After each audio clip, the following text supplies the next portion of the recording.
Hello everyone, welcome to FOC classes. This video is for class 11 physical activity trainer. इस video में हम important question answers cover करने वाले हैं. Chapter 1 role of physical education in child development. इससे पहले हमने वन शॉट वीडियो की फॉर्म में चैप्टर्स की एक्सप्लेनेशन वीडियो भी कवर की है. उसका लिंक डिस्क्रिप्शन में गिवन है. एंड एम्प्लॉयबिलिटी स्किल्स के क्वेश्चन आंसर्स ऑलरेडी हम सेपरेट वीडियो में कवर कर चुके हैं. उसका मार्किंग स्कीम भी डिफरेंट है, सो आप उसकी वीडियो सेपरेटली देखेंगे. ओके, ये पैटर्न है जो सीबीएसई आपको सिलेबस में प्रोवाइड करता है, वही पैटर्न है ये. सो जब पार्ट बी की बात करेंगे तो यहाँ पर दो टाइप के क्वेश्चंस होंगे. ऑब्जेक्टिव क्वेश्चंस जो 1 मार्क के होते हैं, like fill in the blank, MCQ, true false, one word, one line, match, इस तरह के क्वेश्चन ऑब्जेक्टिव क्वेश्चंस होते हैं. देन सब्जेक्टिव क्वेश्चंस, यहाँ पर आपको डिस्क्रिप्टिव आंसर लिखना होगा. ये 2 मार्क्स, 3 मार्क्स, 4 मार्क्स के क्वेश्चंस होंगे. Starting with objective questions of 1 mark. Students, explanation start करने से पहले देखिए, यहाँ पर मैं आपको जो भी क्वेश्चंस प्रैक्टिस करा रही हूँ, जरूरी नहीं है वो आपको सेम फॉर्मेट में ही मिलेगा. मींस हो सकता है कि ये जो क्वेश्चन मैंने आपको first question fill in the blank की फॉर्म में दिया है, ये आपको एमसीक्यू फॉर्मेट में गिवन हो या ट्रू फॉल्स फॉर्मेट में गिवन हो. तो इस तरह से जो क्वेश्चन का फॉर्मेट है वो जरूरी नहीं है कि सेम होगा. ठीक है, वो आपके जो भी आपका पेपर सेट कर रहे हैं उनके ऊपर डिपेंड करता है. ठीक है, तो इसलिए आप क्वेश्चन को रटने पर फोकस ना करें. रटेंगे तो फिर आपको क्वेश्चन उसी फॉर्मेट में नहीं मिला तो आपको याद नहीं रहेगा. इसलिए आप कंसेप्ट को लर्न करें. ठीक है, कंसेप्ट याद रहेगा तो आप किसी भी फॉर्मेट का क्वेश्चन अटेम्प्ट कर पाएंगे. ठीक है, और कंसेप्ट को और अच्छे से समझने के लिए आपको एक्सप्लेनेशन वीडियो भी देखना चाहिए. ठीक है, क्योंकि यहाँ पर तो मैं आपको उतना ही एक्सप्लेन करूंगी जितना उस क्वेश्चन का पार्ट है. ठीक है, तो इसलिए एक्सप्लेनेशन वीडियो भी देखना है. और अगर टाइम नहीं है तो फिलहाल के लिए आप क्वेश्चन आंसर वीडियो देख लें, बट एक्सप्लेनेशन वीडियो भी देखना है. ठीक है, चलिए फर्स्ट क्वेश्चन अटेम्प्ट करते हैं. Scientist in the field of physical education recommend at least dash of regular physical activity to be an integral part of our daily routine. Means physical education की field में साइंटिस्ट ये recommend करते हैं कि आपको daily basis पर आपने daily routine का पार्ट बनाना है. आपको कितने देर फिजिकल एक्टिविटी करनी चाहिए डेली बेसिस पर? That is 1 hour at least. Then the health triangle is also known as the dash triangle. Health triangle को वेलनेस ट्राइंगल भी कहते हैं.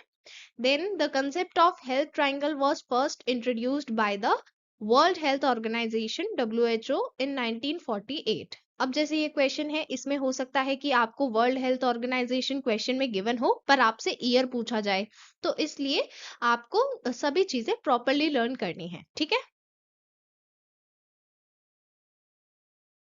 Next question. To be physically healthy proper exercise dash and rest are necessary. अगर आपको physically healthy रहना है तो आपको प्रॉपर एक्सरसाइज करनी चाहिए, proper nutrition means balance diet लेनी चाहिए एंड रेस्ट भी प्रॉपर लेना चाहिए. Then dash is the key to the development of skills, behaviours and knowledge. अगर हमें अपने स्किल्स डेवलप करने हैं, बिहेवियर, नॉलेज डेवलप करनी है, तो इसके लिए हमें लर्न करना होगा. लर्निंग इज द की. Then the dash health side of the health triangle is related to individuals' cognitive and emotional well-being. यहाँ पर बात हो रही है हेल्थ ट्राइंगल की. हम जानते हैं हेल्थ ट्राइंगल में 3 साइड्स होती हैं. तो इसमें पूछा गया है कौन सी ऐसी साइड है जो हमारे कॉग्निटिव, इमोशनल वेलबींग से रिलेटेड होती है. ये होती है mental health side. Dash health is the ability to live harmoniously in a society. This is called social health. जब हम सोशली हेल्दी होते हैं हम तभी एक सोसाइटी में पीसफुली रह पाएंगे. Then the correct option is C. जब आपको एमसीक्यू टाइप का क्वेश्चन गिवन होगा तो आप इसमें ऑप्शन नंबर और ऑप्शन दोनों चीजें मेंशन करेंगे. ठीक है, then in the health triangle dash side serves as the foundation for the other two. Health triangle में 3 साइड्स होती हैं. कौन सी ऐसी साइड है जो बाकी दो के लिए फाउंडेशन होती है? This is physical health. अगर आपकी फिजिकल हेल्थ ही सही नहीं होगी, उस केस में आप अपनी मेंटल और सोशल हेल्थ पर भी ध्यान नहीं दे पाएंगे. तो इसलिए पहले फिजिकल हेल्थ का सही होना जरूरी है. Which Olympics were cancelled due to World War II? 1940, 1944, both A and B, none of the above. So कौन से ओलंपिक्स वर्ल्ड वॉर टू की वजह से कैंसिल हुए थे? 1940 और 1944 दोनों कैंसिल हुए थे. So the correct option is C. कभी कभी आप सिर्फ एक ही ऑप्शन पढ़कर उसे टिक कर देते हैं और फिर देखते हैं कि दूसरा भी करेक्ट था. तो इसलिए पूरे ऑप्शंस अच्छे से पढ़ें और फिर आंसर करें. ठीक है. Dash are perfect setups where one learns how to interact with people from different backgrounds. Team games perfect setup होते हैं जहां पर हम सीखते हैं कि हमें बाकी लोगों से कैसे इंटरेक्ट करना है. और क्योंकि हर एक अलग बैकग्राउंड से होगा, जरूरी नहीं है कि सबका सेम बैकग्राउंड हो सकता है कि कोई दूसरे स्टेट का है, कोई दूसरी सिटी का है. तो इस तरह से आप अलग अलग बैकग्राउंड के लोगों से इंटरेक्ट करना सीखते हैं. Health is a state of complete harmony of the body, mind, and spirit. When one is free from physical disabilities and mental distractions, the gates of the soul open. This was said by. So यहाँ पर आपको बताना है ये statement किसने कही है. सो ये स्टेटमेंट आपकी बुक में गिवन है. The correct answer is B, BKS Iyengar. इन्होंने ये स्टेटमेंट दी है. So the correct option is B. Dash is the ability of an individual to perform day-to-day activities without undue fatigue. This is called physical fitness. जब हम अपनी daily routine की activities को बिना थकान के परफॉर्म कर पाते हैं तो हम फिजिकली फिट होते हैं एंड इस एबिलिटी को हम कहते हैं फिजिकल फिटनेस. ये यहाँ पर फिल इन द ब्लैंक की फॉर्म में गिवन है. आपसे डेफिनेशन की फॉर्म में भी पूछा जा सकता है, लाइक डिफाइन फिजिकल फिटनेस, इस तरह से. तो आपको डेफिनेशन लर्न होनी चाहिए. ठीक है. Then BCCI stands for Board of Control for Cricket in India. Then IPL stands for Indian Premier League. अब देखिए ये तो ऐसे क्वेश्चंस है जो भी क्रिकेट को पसंद करते हैं उन सभी को ये क्वेश्चंस तो पता होने ही चाहिए. ठीक है. Then the Dash Olympic Games were cancelled because of World War One. 1916 के ओलंपिक गेम्स कैंसिल हुए थे वर्ल्ड वॉर वन की वजह से. फिजिकल फिटनेस इज रफली डिवाइडेड इनटू टू. दो तरह की फिटनेस में डिवाइड की गई है. Health related physical fitness and skill related physical fitness. Any form of exercise और movement of our body that uses energy is described as a dash. जब हम कोई भी एक्सरसाइज करते हैं या किसी तरह का बॉडी मूवमेंट करते हैं जिससे हमारी एनर्जी कंज्यूम हो रही है, this is called physical activity. Then Dash is a group of people who share a defined territory and a culture. Society एक ऐसा people का ग्रुप होती है, मीन्स लोग एक साथ रहते हैं, एक पर्टिकुलर टेरिटरी में रहते हैं, उनका एक कॉमन कल्चर होता है, उसे हम सोसाइटी कहते हैं. नेक्स्ट ट्रू और फॉल्स टाइप का क्वेश्चन गिवन है. जब ट्रू फॉल्स क्वेश्चन गिवन हो तो आप पूरा आंसर लिखेंगे ट्रू या फॉल्स. आपको टी या एफ में आंसर नहीं देना है. ठीक है. पूरा आंसर लिखेंगे ट्रू या फॉल्स. सो यहाँ पर क्वेश्चन है, all human societies have a culture. सभी ह्यूमन सोसाइटीज में कल्चर होता है और कल्चर वहीं एग्जिस्ट कर सकता है जहां पर सोसाइटी है. तो क्या ये स्टेटमेंट ट्रू है? बिल्कुल. कल्चर वहीं पर एग्जिस्ट कर सकता है जहां पर सोसाइटी है. बिना सोसाइटी के कल्चर एग्जिस्ट नहीं कर सकता और हर सोसाइटी के पास कल्चर होता है. तो ये स्टेटमेंट बिल्कुल सही है. यहाँ पर ह्यूमन सोसाइटी की बात हो रही है. ठीक है. So the correct answer is true. Then dash refers to the agreed norms, values, beliefs, interest, behaviors of the majority of people in a society. जब एक सोसाइटी में मेजोरिटी लोग किसी पर्टिकुलर चीज में मानते हैं, उनके अपने वैल्यूज हैं, अपने बिलीव्स हैं, तो इस चीज को हम क्या कहते हैं? Culture. Then adventure sports like mountaineering, skiing, bungee jumping, water rafting are common in Dash and northeastern parts of India. ये सभी adventure sports northern and north eastern parts में कॉमन होते हैं. So the answer is northern. The Dash Commission has made it compulsory for all the schools and educational institutions to have playing field along with the other necessary infrastructure. कौन से commission ने compulsory किया है कि सभी schools और educational institution में playing field का होना जरूरी है और उसमें नेसेसरी इंफ्रास्ट्रक्चर भी होना चाहिए जिसकी हेल्प से बच्चे खेल पाएं. तो ये कौन से कमीशन ने कंपलसरी करा है? This is secondary education commission. Then the physical activity in the dash years should be on introduction to the basics of major sports in addition to developing fitness level of the students. तो यहाँ पर पूछा जा रहा है कि physical activity कौन से ईयर्स में इंट्रोडक्शन के बारे में होनी चाहिए। मीन्स हमें बच्चों को मेजर स्पोर्ट्स के इंट्रोडक्शन के बारे में बताना है, उनके बेसिक्स के बारे में बताना है और उनके फिटनेस लेवल पर भी ध्यान देना है। ऐसा कौन से ईयर्स में होना चाहिए? प्राइमरी ईयर्स में। देन पॉलिटिकल स्टेबिलिटी और instability does not impact the world of sports. क्या ये स्टेटमेंट ट्रू है या फिर फॉल्स? ये स्टेटमेंट फॉल्स है, क्योंकि पॉलिटिकल स्टेबिलिटी इंस्टेबिलिटी भी हमारे स्पोर्ट्स के डेवलपमेंट को इम्पैक्ट करती है। अगर वहां पर पॉलिटिकल इंस्टेबिलिटी रहेगी तो स्पोर्ट्स की डेवलपमेंट प्रॉपर नहीं हो पाएगी। इस वजह से ये स्टेटमेंट फॉल्स है। The ultimate goal of yoga is, yoga का अल्टीमेट गोल है मोक्ष प्राप्त करना। सो द करेक्ट आंसर इज मोक्ष। Then, health is not a mere absence of disease, it is a dynamic expression of life in terms of how joyful, loving, and enthusiastic you are. This was said by, ये statement Shri Shri Ravishankar ने दिया था। इस statement का मतलब है कि health सिर्फ ये नहीं है कि आप को कोई बीमारी नहीं है। मतलब जैसे कुछ लोगों को लगता है कि अगर उन्हें कोई बीमारी नहीं है तो वो हेल्दी है, बट ऐसा जरूरी नहीं होता है। हेल्थ का मतलब बहुत ब्रॉड टर्म है एक हेल्थ, एंड उसमें ये सभी चीजें इंक्लूडेड होती हैं कि आप अपनी लाइफ कैसे जी रहे हैं। हो सकता है कि आपको फिजिकली कोई डिजीज नहीं है, बट हो सकता है कि आप खुश नहीं हैं, तो उस केस में आपको फिजिकली तो कोई डिजीज नहीं है, पर आपकी मेंटल हेल्थ सही नहीं है, या फिर हो सकता है कि आपकी सोशल हेल्थ सही नहीं हो। तो तीनों तरह की हेल्थ सही होना जरूरी है। मीन्स आपकी जो लाइफ है आप कितने अच्छे से जी रहे हैं, आप उसमें खुश है या नहीं, एंथुजियास्टिक है या नहीं, ये सभी चीजें आपकी हेल्थ डिसाइड करती हैं। Then best time to perform yoga is, सबसे अच्छा टाइम होता है अर्ली मॉर्निंग।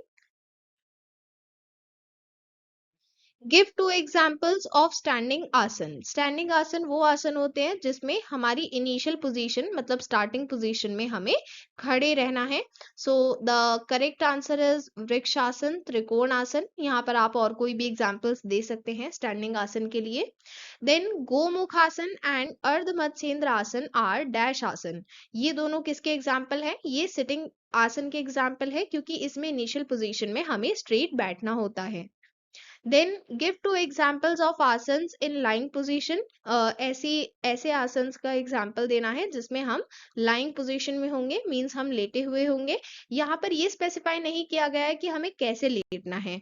सो इसलिए हम यहाँ पर दोनों एग्जाम्पल्स दे रहे हैं, शलभ आसन, भुजांग आसन। एक तरफ हम बैक पर लेटे होंगे और एक तरफ उसका अपोजिट। सो दोनों एग्जाम्पल्स हमने यहाँ पर लिखे हैं। Dash is the other name for sun salutation. Surya namaskar के लिए दूसरा नेम है sun salutation. Okay, so we have completed objective questions of 1 mark. Now we are proceeding to subjective question of 2 marks. And जैसा कि मैंने आपको पहले भी बताया कि जरूरी नहीं है क्वेश्चन इसी फॉर्मेट में पूछा जाए। हो सकता है कि जो मैं आपको 2 मार्क्स में करा रही हूँ या आपसे 1 मार्क में पूछ लिया जाए। ठीक है, तो इसलिए कंसेप्ट को समझने पर फोकस करेंगे। ठीक है। What are the requirements of social health? Social health की रिक्वायरमेंट है कि हम सेल्फ रिस्पेक्ट भी रखें और दूसरों के लिए भी रिस्पेक्ट रखें। हमारी कम्युनिकेशन स्किल्स इफेक्टिव होनी चाहिए, मींस हम दूसरे को अपनी बात अच्छे से समझा पाएं, उसकी बात अच्छे से सुन पाएं, समझ पाएं। एंड हमारी एम्पैथी भी होनी चाहिए, मींस हम दूसरे के इमोशंस को समझते हुए उससे बात करें। And responsibility towards the environment, हम जहाँ पर रह रहे हैं उस एनवायरमेंट की देखभाल भी हमारी ही रिस्पॉन्सिबिलिटी है। सो ये सभी रिक्वायरमेंट्स हैं सोशल हेल्थ रहने सोशल हेल्थ के लिए। मींस अगर आपको सोशली हेल्दी रहना है सो ये सभी चीजें डेवलप करनी होंगी। Then list the 8 components of physical fitness. क्योंकि ये 2 मार्क्स का क्वेश्चन है और हमसे कहा गया है लिस्ट, तो इसका मतलब हमें सिर्फ उनका नेम बताना है। सो क्या क्या कंपोनेंट्स होते हैं फिजिकल फिटनेस के? Muscular strength, explosive strength, muscular endurance, speed, agility, flexibility, cardiovascular endurance and body composition. What is weekly planning? जब हम फिजिकल ट्रेनिंग सेशंस की बात करते हैं तो इसमें वीकली प्लान में मतलब हमें एक वीक का प्लान बनाना होगा जिसमें हम 2 to 3 sets of lesson plans पर फोकस करते हैं जो हमें उस ग्रुप को फिनिश कराना है। सो यहाँ पर हमारा एक्चुअल गोल तो है कि हम लॉन्ग टर्म गोल को अचीव करेंगे, बट उस लॉन्ग टर्म गोल को अचीव करने के लिए हम हर वीक प्लान बनाते हैं कि अब इस वीक हमें क्या सिखाना है, दूसरे वीक में क्या सिखाना है। तो जो हम वीक वाइज प्लानिंग करते हैं वो होता है वीकली प्लान। और ये वीकली प्लान, इससे कॉन्फिडेंस भी आएगा और ये शॉर्ट टर्म गोल है तो ये इजीली अचीव हो पाएगा। एंड इसकी हेल्प से हम ये भी देख सकते हैं कि प्रोग्रेस कैसा है। तो हर वीकली प्लान के बाद विजुअल असेसमेंट भी होना चाहिए सो दैट प्रोग्रेस भी चेक किया जा सके। What are the benefits of surya namaskar? Surya नमस्कार करने से फैट रिडक्शन होता है, expansion of lungs, improved blood circulation, good digestive system without constipation, means almost सभी systems properly function करने लगते हैं।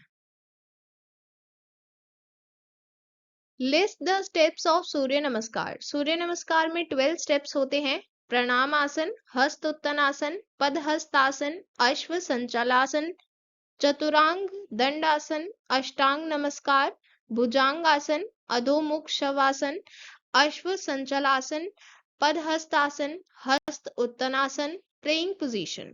सो ये 12 स्टेप्स होते हैं। ये लास्ट में जो प्रेइंग पोजीशन लिखा है तो ये बेसिकली हम जो फर्स्ट पोजीशन थी उसी में वापस आ जाते हैं। Why is अष्टांग नमस्कार also known as साष्टांग नमस्कार? अष्टांग नमस्कार को साष्टांग नमस्कार इसलिए बोलते हैं क्योंकि इसमें हमारे 8 बॉडी पार्ट्स फ्लोर के कांटेक्ट में होते हैं। Now let us proceed to subjective questions of 3 marks. List the traits of a person which show he or she is mentally healthy. Mentally healthy person के कुछ traits होते हैं, जैसे वो स्ट्रेस और डिप्रेशन से फ्री होगा, वो अच्छे से सोच पाएगा, पॉजिटिवली सोचेगा एंड कंसंट्रेटेड रहेगा, जो भी काम कर रहे हैं उस पर फोकस बना रहेगा, रीजनेबल मेमोरी होगी, कोई भी चीज आसानी से भूल नहीं रहे हैं, जो बताया गया है जो पढ़ रहे हैं वो याद रहेगा, कंट्रोल ओवर हिज और हर इमोशन, इमोशनल कंट्रोल में अच्छे होंगे एंड ऐसा नहीं है कहीं भी गुस्सा कर दिया या कहीं भी रो दिए, क्योंकि हमारी मेंटल हेल्थ अच्छी है तो हम अपने इमोशंस पर प्रॉपर कंट्रोल रख सकते हैं। Then free from depression and any mental disorders, किसी तरह का कोई मेंटल डिसऑर्डर नहीं होगा, डिप्रेशन नहीं होगा, ये सभी ट्रेट्स हैं एक मेंटली हेल्दी पर्सन के। What are the 3 types of planning? 3 तरह की प्लानिंग होती है, macro planning, meso planning, micro planning. अब देखिए ये हम यहाँ पर फिजिकल एक्टिविटी की बात कर रहे हैं, बट ये चीज आपकी स्टडीज में भी अप्लाई होती है। जब आप पढ़ते हैं तो उसमें भी आप सिमिलर टाइप से प्लानिंग करते हैं।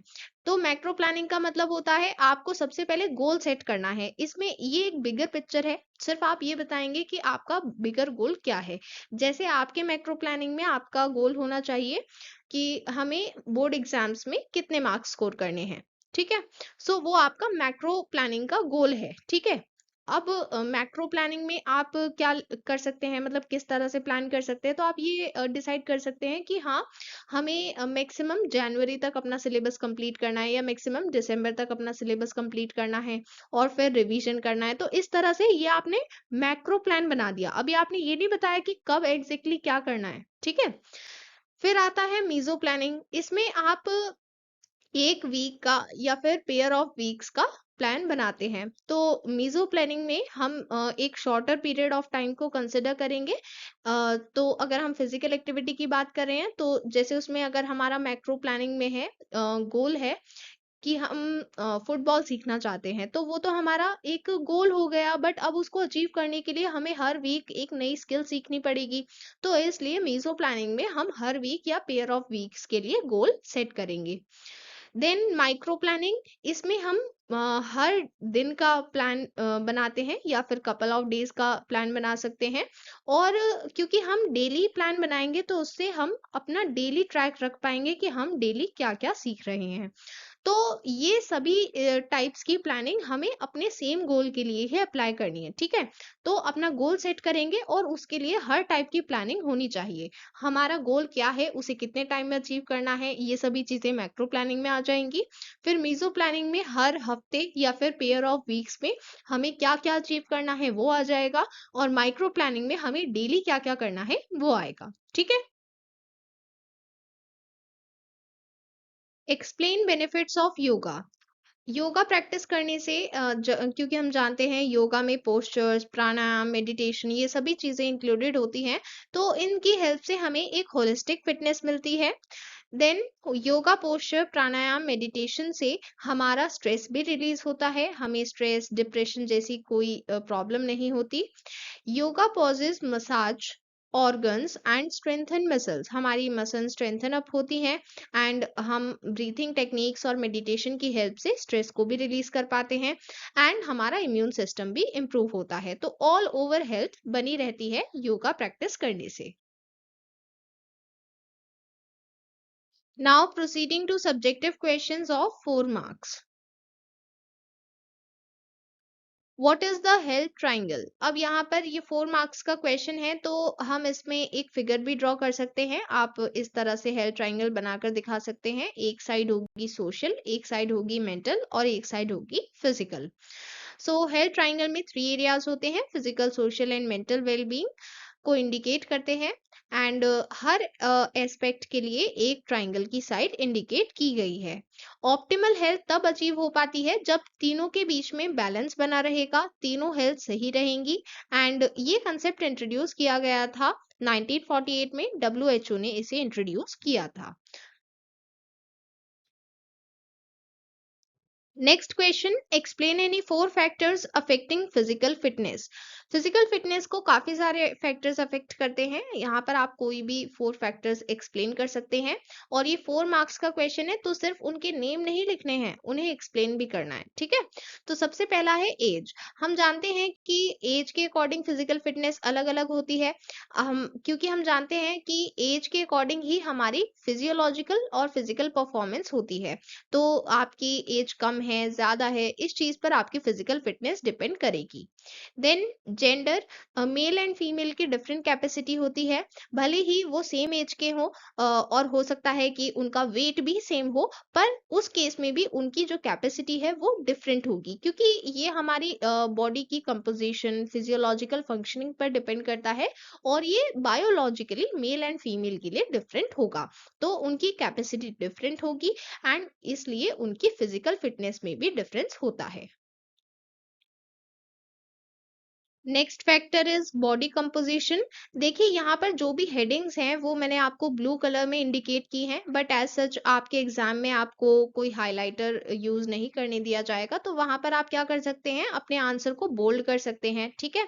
या फिर ऑल्टरनेटिव ऑप्शन है कि जो हेडिंग होती है, लाइक इस पॉइंट की हेडिंग है बॉडी कंपोजिशन, तो आप इसको कैपिटल लेटर्स में लिख दें और फिर इसको अंडरलाइन कर दें। तो इस तरह से आपका अपना तरीका होना चाहिए कि आपको अपने आंसर में इंपॉर्टेंट पॉइंट्स कैसे हाईलाइट करने हैं, ठीक है? अभी से आप प्रेजेंटेशन सीखेंगे तभी आप अपने बोर्ड एग्जाम के टाइम तक अच्छे हो पाएंगे प्रेजेंटेशन में, ठीक है? तो प्रेजेंटेशन के लिए कोई स्पेशल टिप्स नहीं होते, ये सभी टिप्स आपको याद रखने हैं, ठीक है?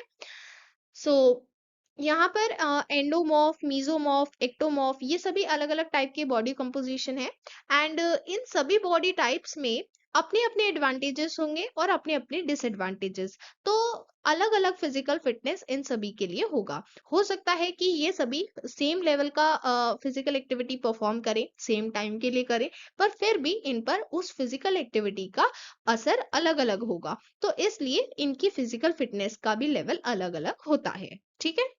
देन न्यूट्रिशन, फिजिकल फिटनेस बहुत इम्पॉर्टेंट फैक्टर है फिजिकल फिटनेस के लिए। न्यूट्रिशन, हम कितना न्यूट्रिशन इनटेक कर रहे हैं, वो कैसा है, उसकी क्वालिटी कैसी है और क्वांटिटी कितनी है, दोनों ही चीजें इंपॉर्टेंट होती हैं। और साथ ही ये भी डिपेंड करता है कि हम कितना आउटपुट दे रहे हैं, मतलब अगर हम खाना तो खा रहे हैं पर हम फिजिकल एक्सरसाइज नहीं कर रहे, तो फिर तो हम मोटे हो जाएंगे। तो फिजिकल एक्सरसाइज भी करनी है, तो proper amount of food intake करना है, उसकी क्वालिटी अच्छी होनी चाहिए और proper amount of physical exercise भी करनी है डेली बेसिस पर, तभी हम फिजिकल फिट रहते हैं। Next question, explain economy as a factor that leads to direct impact of society on sports. हम जानते हैं कि सोसाइटी का डायरेक्ट इम्पैक्ट होता है स्पोर्ट्स पर। तो ऐसे कुछ फैक्टर्स होते हैं जिसकी वजह से ऐसा होता है। तो उस फैक्टर में से एक है इकोनॉमी। हमें उस इकोनॉमी फैक्टर को यहाँ पर एक्सप्लेन करना है। Economy plays an important role in the development of sports. First is infrastructure. So जब हम इंफ्रास्ट्रक्चर में इन्वेस्ट करते हैं तभी हम अपने एथलीट्स को अच्छी फैसिलिटीज प्रोवाइड कर पाएंगे। अगर कंट्रीज अपने एथलीट्स को world class sports facilities provide करती हैं तभी उनके एथलीट्स का परफॉर्मेंस अच्छा होता है, बेटर होता है, और वो इंटरनेशनली भी सक्सीड होते हैं। Then high salaries and talent attraction. जो वेल्दियर नेशंस हैं जो अपने स्पोर्ट्स पर ज्यादा स्पेंड कर रहे हैं वो टॉप एथलीट्स को पे करना अफोर्ड कर सकते हैं, क्योंकि जो टॉप एथलीट्स होते हैं वो हाई सैलरीज लेते हैं। तो उनको कौन पे कर पाएगा? जो अपने स्पोर्ट्स पर ज्यादा खर्च कर रहे हैं। सो जब हायर क्वालिटी टूर्नामेंट्स ऑर्गेनाइज किए जाएंगे तो ऐसे टॉप एथलीट्स वहां पर परफॉर्म कर सकते हैं, और इससे नेशनल टीम्स भी इम्प्रूव होती हैं। तो ऑल ओवर अगर हम अपने स्पोर्ट्स में अच्छा इन्वेस्टमेंट कर रहे हैं तो वहां पर टॉप एथलीट्स को भी अच्छी सैलरीज मिलती हैं। जब उनको अच्छी सैलरीज मिलेंगी तो बाकी लोगों को, यूथ को ये मोटिवेशन मिलेगा कि हाँ, अगर हमने भी अच्छा परफॉर्म किया तो हमें भी टॉप एथलीट्स में आने का मौका मिलेगा, और इससे नेशनल टीम्स भी अच्छी बनेंगी। जब और ज्यादा लोग उसमें इन्वॉल्व होंगे, टैलेंट सामने आएगा, एंड ऑल ओवर जो टूर्नामेंट्स की क्वालिटी है वो भी इम्प्रूव होगी। Economic influence in sports popularity. जब इकोनॉमिक ग्रोथ होती है तो पब्लिक ज्यादा स्पेंड करती है स्पोर्ट्स में, लाइक स्पोर्ट्स की व्यूअरशिप बढ़ती है, एंड ऐसा पॉसिबल हो पाता है मीडिया और टेक्नोलॉजी की वजह से। Then commercialisation and revival of sports. कुछ ऐसे स्पोर्ट्स होते हैं जो शायद कहीं ना कहीं पीछे रह जाते हैं, पर ऐसे स्पोर्ट्स को रिवाइव करने में हेल्प करता है कमर्शियलाइजेशन। लाइक हो सकता है एडवर्टाइजिंग के थ्रू हम इसे रिवाइव करें, या फिर बॉलीवुड इन्वॉल्वमेंट, लाइक हमें काफी सारी ऐसी मूवी शो की जाती है जिससे हमें पता चलता है कि हाँ, ये स्पोर्ट्स मतलब इसकी हिस्ट्री क्या रही है, एंड पहले हम इस फील्ड में कितने अच्छे थे। तो धीरे धीरे हमारा इंटरेस्ट डेवलप होने लगता है। सो इस तरह से commercialisation and revival of sports भी एक इम्पॉर्टेंट फैक्टर है इकोनॉमी के पॉइंट ऑफ व्यू से। Economy and technology are correlated. Explain the statement with reference to direct impact of society on sports. Economy और टेक्नोलॉजी रिलेटेड है, अब इससे sports कैसे इफेक्ट होंगे ये चीज हमें एक्सप्लेन करनी है। सो इकोनॉमिक स्ट्रेंथ ड्राइव्स टेक्नोलॉजी। हम जानते हैं कि अगर हम इकोनॉमिकली अच्छे होंगे तभी हम टेक्नोलॉजी को ला पाएंगे। अगर कोई भी कंट्री इकोनॉमिकली डेवलप नहीं है तो वहां पर टेक्नोलॉजी की भी कमी होगी। बट आज के समय में एडवांस स्पोर्ट्स टेक्नोलॉजी जहां पर है वो कंट्री ज्यादा अच्छा परफॉर्म कर रही है। तो इसलिए ये टेक्नोलॉजी कब हो पाएगी? जब हमारी कंट्री प्रॉपर स्पेंड करेगी स्पोर्ट्स के एरिया में, एंड जब इन्वेस्टमेंट होगी, अच्छी टेक्नोलॉजी होगी, तो इससे एथलीट्स की परफॉर्मेंस भी इम्प्रूव होगी। Then technology is essential for modern sports.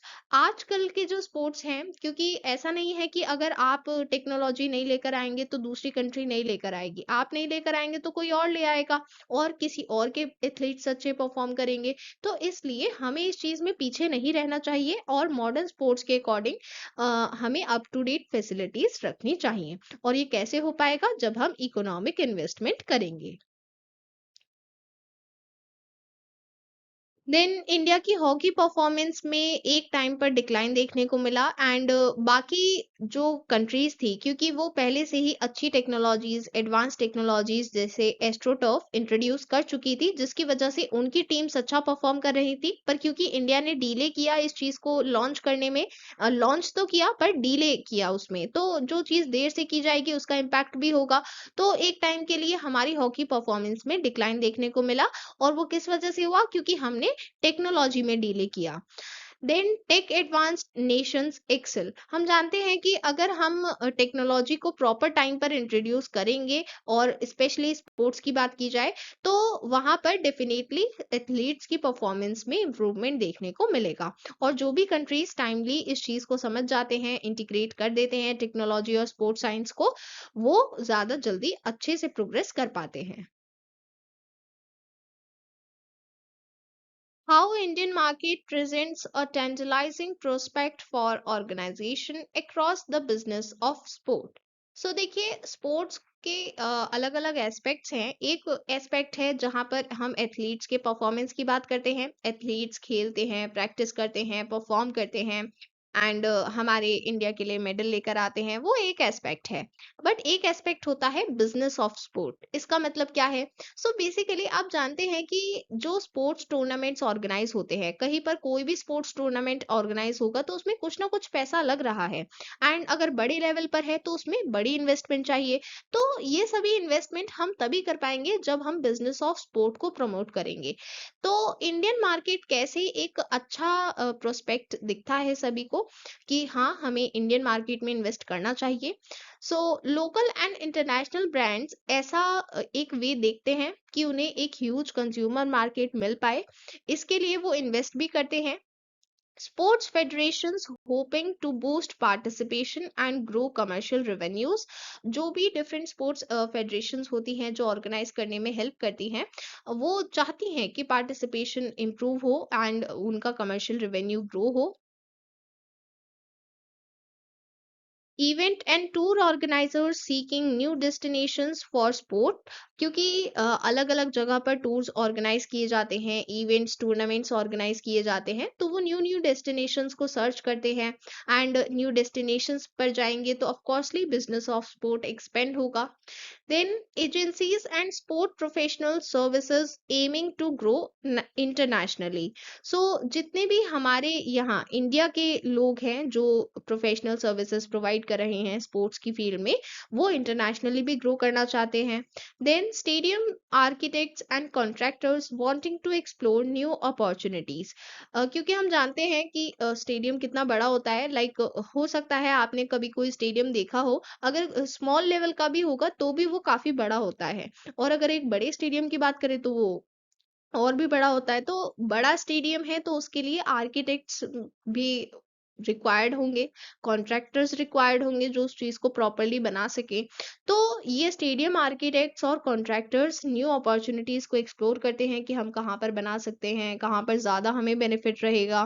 तो इस तरह से हमारा इंडियन मार्केट इन सभी को एक अपॉर्चुनिटी प्रोवाइड करता है कि हाँ आप यहाँ आकर इन्वेस्ट कर सकते हैं एंड अपने बिजनेस ऑफ स्पोर्ट को एक्सपेंड कर सकते हैं। ठीक है। चिल्ड्रन की होलिस्टिक डेवलपमेंट के लिए फिजिकल एजुकेशन में क्या क्या इनकॉर्पोरेट करना होगा स्कूल लेवल पर? सो ऐसी एक्टिविटीज होनी चाहिए जो सभी के लिए फन एक्टिविटीज हो।